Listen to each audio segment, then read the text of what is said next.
that we have here, they're kind of familiar with like venture capital. I have a cool, futuristic, techie, shiny idea, right? I can raise money from like venture capitalists, angel investors to then go pursue this idea. Everyone kind of expects this idea to like not work, but maybe if it works, they'll make a big return, right? So that's venture capital. That's not what you did actually. You did something called a search fund. Can you kind of talk a little bit about how that works? Yeah. So another theme I've noticed is that everything you want already exists. People are already doing it. It's just not stitched together in the way that you want. And so I said, look, I need to be the CEO of a 3PL to do this patent that I have in logistics. That is my required thing to have. I could go start a 3PL, raise venture funding as just a guy with a PowerPoint, or I could go buy an existing 3PL. So I looked at those two things. And whenever I'm researching a path, I talk to people on that path. Like if I want to be the next great basketball player, I'll read a book about playing basketball written by guys who play basketball. Then I'll go maybe talk to them. And you'll figure out, okay, what does it mean to walk down that path?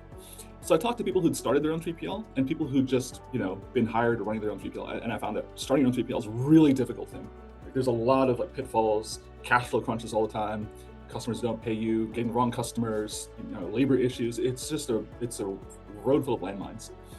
And then I also looked at the capital funding side of things, and I realized, okay, in this world, there's two ways to get money. Either you start a new thing from scratch, that's called VC, or you buy an existing thing, that's called PE. And if you look at the total size of the pools, VC is about 1/100th the size of PE. There's way, way more money in PE and a lot more formalization and structure. And it's also very first-time CEO friendly, right? So either I could raise a venture fund or from a venture capitalist and go do something for the first time. And even if I win, at the end of it, I could own like very little of what I've created. Or in PE, the first time CEO structure is called a search fund. And at the end of that, Yeah. 25% of whatever the thing is that I've been working on. And there's a really smooth path to do it.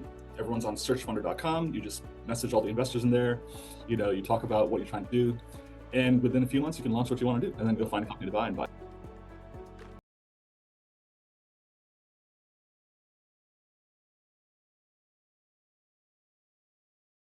And you